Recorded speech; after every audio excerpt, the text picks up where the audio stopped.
જે ઓનલાઈન શિક્ષણ ચાલુ કર્યું છે તેમાં શ્રી ગાયત્રી મંદિર મેંદરડાના ટ્રસ્ટી શ્રી કૃષ્ણકુમાર એબલભાઈ મકવાણા અને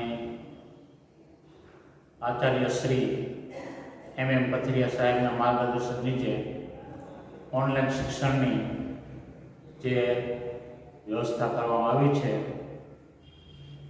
તેમાં આજે આપણે ધોરણ 12 વિષય સંસ્કૃત એનો આપણે અભ્યાસ કરીશું. ગદ્ય પાઠ છે કંકણસ્ય તુ લોભેન. કંકણના લોભથી. પ્રસ્તુત પાઠ છે એ વિષ્ણુ શર્મા નામના નીતિશાસ્ત્રજ્ઞ વિદ્વાનની રચના મનાતા પંચતંત્ર અને નારાયણ ભટ્ટના નામના નીતિશાસ્ત્રજ્ઞ મનાતા હિતોપદેશ નામના બે ગ્રંથોમાં પ્રાણીઓની કથા છે એ પ્રસ્તુત કરવામાં આવી છે.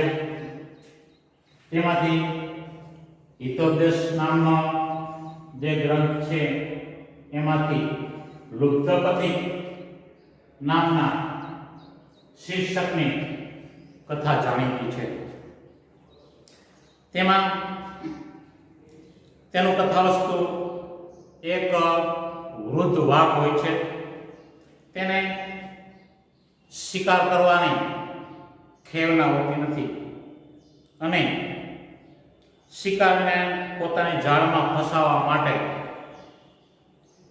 તેને ત્યાગી અને દાતાનું રૂપ ધારણ કર્યું છે. પોતાની પાસે રહેલા સોનાનું કંકણ લેવા માટે કોઈક તો આવો એવી ટહેલ કરે છે અને તેમાં આ વાઘ છે એ લોભામણી જાહેરાતો કરે છે કે કોઈક તો કંકણ લેવા આવો. નિર્દોષને ફસાવીને શિકાર કરવાની ખેવના ધરાવે છે. છેવટે વાઘની લોભામણી વાતોમાં એક મુસાફર આવે છે અને તે આ લોભી મુસાફર ફસાઈ જાય છે અને છેવટે લોભી મુસાફર છે એનું મરણ થાય છે. કારણ કે મનુષ્ય છે એ પહેલેથી જ લોભી એનો સ્વભાવ હોય છે અને આ મુસાફર છે એ વાઘની જંજાળમાં ફસાઈ જાય છે. વાઘ છે અને આખી જિંદગી તેણે પશુઓનો શિકાર કરીને તે આખી જિંદગી વિતાવે છે. હવે આ વૃદ્ધાવસ્થામાં શિકાર કરવાની તેની તાકાત રહી નથી. તેથી તે આવા કંકણનો લોભ આપીને શિકાર કરવાનું વિચારે છે. આથી એના આવા વિચારથી માણસનું જે લોભીપણું છે એ અને જાણે અજાણે આ લોભીપણું ઘૂસી આવે છે. વાઘની લોભામણી વાતોમાં કોઈ પશુ કે પક્ષી ફસાવાનો નથી, ફક્ત મનુષ્ય જ ફસાય છે. તો માત્ર માણસથી જ કેમ કે પશુ પક્ષીઓ કરતા માણસને વધારે લોભ હોય છે. આ કથા એ છે કે જો કોઈક પથિક કંકણમાં ના લોભથી પડ્યો ન હોત તો તેણે પ્રાણ ગુમાવવાનો વારો આવ્યો ન હોત. હવે આપણે એક એક લીટીનો અનુવાદ કરશું. અથ પ્રાસાદ પૃષ્ઠે સુખોપવિષ્ટાનામ રાજપુત્રાણામ પુરસ્તાદ પ્રસ્તાવ ક્રમેણ પંડિતો અબ્રવીત. મહેલની છત ઉપર સુખપૂર્વક બેઠેલા સુખોપવિષ્ટાનામ રાજપુત્રાણામ પુરસ્તાદ રાજપુત્રોના પુરસ્કાર તેના રજૂઆતથી પંડિતો અબ્રહિત તે પંડિતે કહ્યું, હો રાજપુત્ર, હે રાજપુત્રો, શૃણોત સાંભળો, કાવ્યશાસ્ત્ર વિનોદે કાલો ગચ્છતે ધીમતામ વ્યસને તો મૂર્ખાણા નિંદ્રયા કલયનવા. કાવ્યશાસ્ત્ર વિનોદે કાલો ગચ્છતે ધીમતામ. ધીમતામ એટલે બુદ્ધિમાન મનુષ્યો. બુદ્ધિમાનીઓનો કાલ એટલે સમય. કાવ્યશાસ્ત્ર વિનોદે કાવ્યશાસ્ત્રના આનંદમાં પસાર થાય. જ્યારે વ્યસનને તું મૂર્ખાણા નિંદ્રયા કલહેરવા, જ્યારે મૂર્ખાઓનો સમય વ્યસન, નિંદ્રા અને કલહમાં પસાર થાય છે. કલહ અથવા ઝઘડામાં પસાર થાય છે. બુદ્ધિમાનોનો સમય કાવ્યશાસ્ત્રના આનંદમાં પસાર થાય છે, જ્યારે મૂર્ખાઓનો સમય વ્યસનમાં, નિંદ્રામાં અને ઝઘડામાં પસાર થાય છે. તદ્ભવતા વિનોદાય કાક કુર્માદિનામ વિચિત્ર કથા કથયિષ્યામિ. તો આ તમારા પ્રસન્નતા માટે કાક એટલે કાગડો, કુર્માદિનામ એટલે કાચબો, કાગડો અને કાચબાને વિચિત્ર કથા કથયિષ્યામિ, વિચિત્ર કથા હું કહું છું. રાજપુત્રે ઉત્તમ, રાજપુત્રએ કહ્યું, આર્ય કથયિતુમ, આર્યપુત્ર તો કહે. પંડિત ઉવાચ, પંડિતે કહ્યું, શૃણુત યુયમ, તમે સાંભળો, સંપ્રતિ મિત્રલાભ પ્રસ્તુયતે. સંપ્રતિ અત્યારે મિત્રલાભ પ્રસ્તુયતે, મિત્રલાભ પ્રસ્તુત કરું છું. અત્યારે મિત્રલાભ રજૂ કરું છું. તત્ર અયમ પ્રથમા કથા, તેની આ પ્રથમ કથા છે. કંકણસ્ય તુ લોભેન મગ્ન પંકે સંદુસ્તરે. કંકણસ્ય તુ લોભેન, કંકણના આ લોભથી, મગ્ન પંકે, પંકે એટલે કાદવમાં, મગ્ન ડૂબેલો,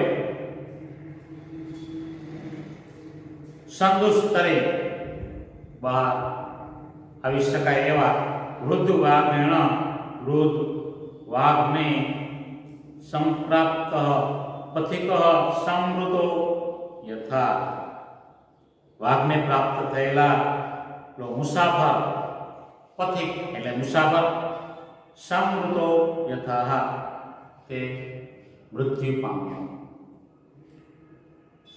કંકણના લોભમાં, કાદવમાં ડૂબેલો, બહાર નીકળી શકાય એવા વૃદ્ધ વાઘને પ્રાપ્ત થયેલો મુસાફર મૃત્યુ પામ્યો. રાજપુત્ર ઊંચું, રાજપુત્રે કહ્યું, કથમ એતત સબ્રવીત. તો આ કેવી રીતે? તેણે કહ્યું, અસ્તિ દક્ષિણારણ્ય એક વૃદ્ધ વ્યાઘ્ર. દક્ષિણારણ્યમાં એક વૃદ્ધ વાઘ હતો. સસ્નાતઃ કુશ હસ્ત સસ્થિરે. સહસ્નાતઃ, સ એટલે તે, સ્નાતઃ સ્નાન કરેલો, તે સ્નાન કરેલો. કુશ હસ્ત હાથમાં દર્ભ રાખીને, સસ્થિરે સરોવરના કિનારે, બ્રુતે તે કહે છે, ભોગો પાંથા, અરે અરે મુસાફરો, ઇદમ સુવર્ણ કંકણમ ગૃહ્યતા, આ સુવર્ણનું કંકણ કોઈક તો લઈ લો.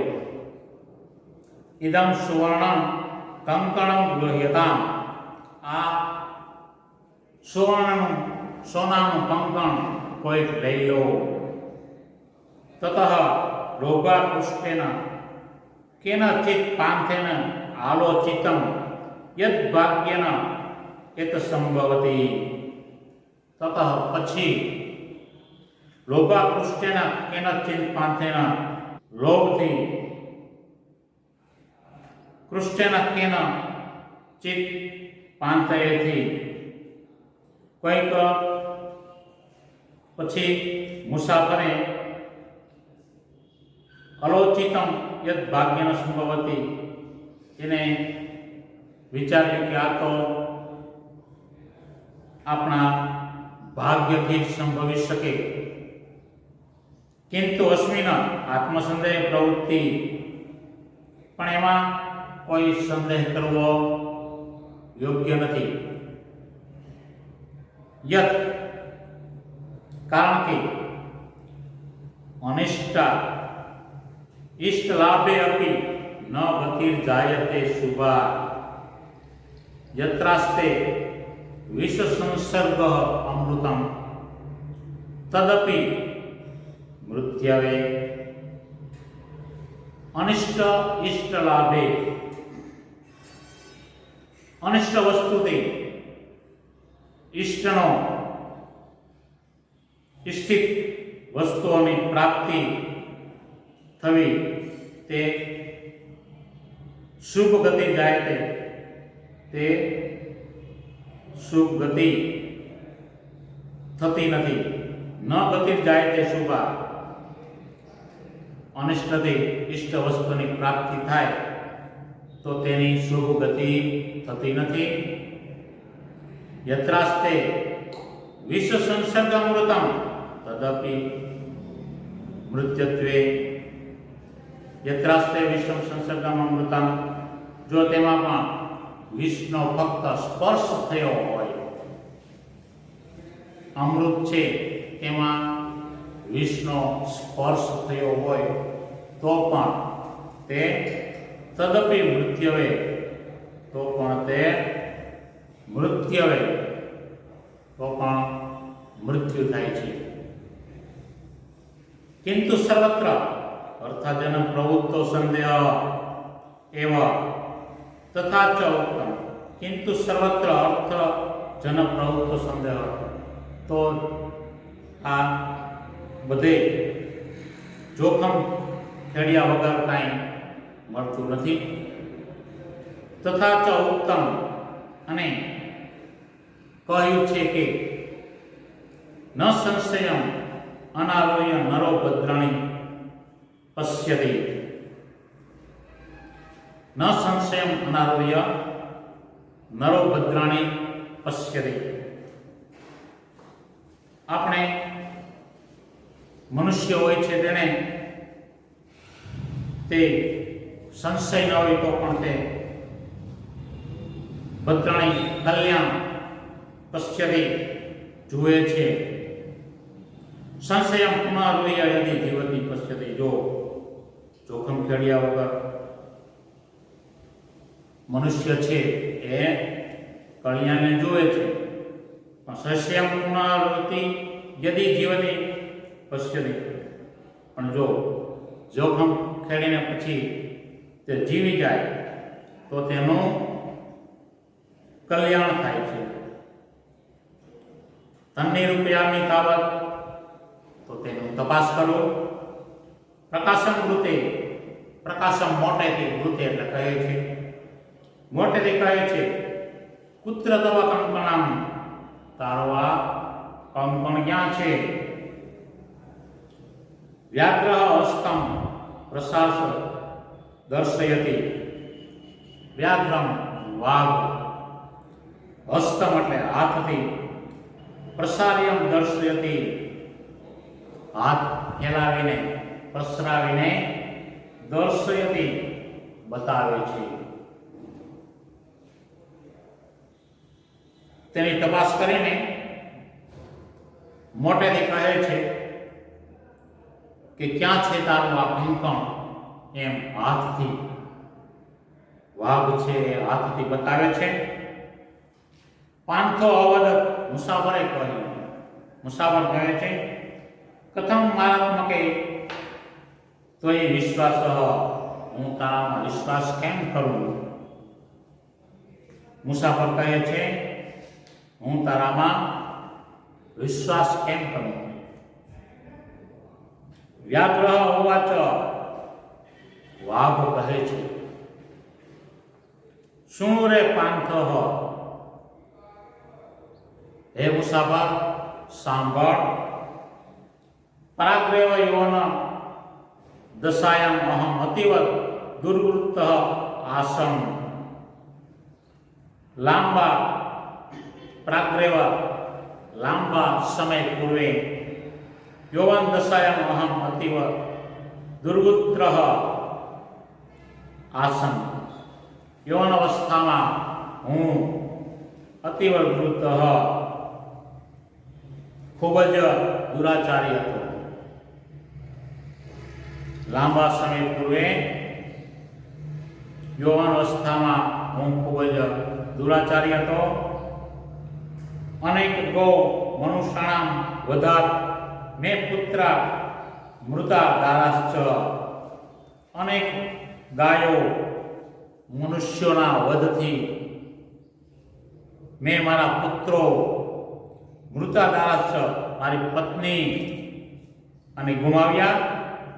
વંશહીન ચાહે જાત, અને હું વંશહીન થઈ ગયો.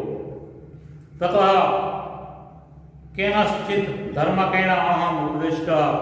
પછી કોઈક ધર્મનિષ્ઠએ મને ઉપદેશ આપ્યો. દાન ધર્મ ચરતું ભવાનીથી, તો તું દાન ધર્મનું આચરણ કર. બસ અહીંયા સુધી આપણે લખીએ છીએ. નમસ્કાર.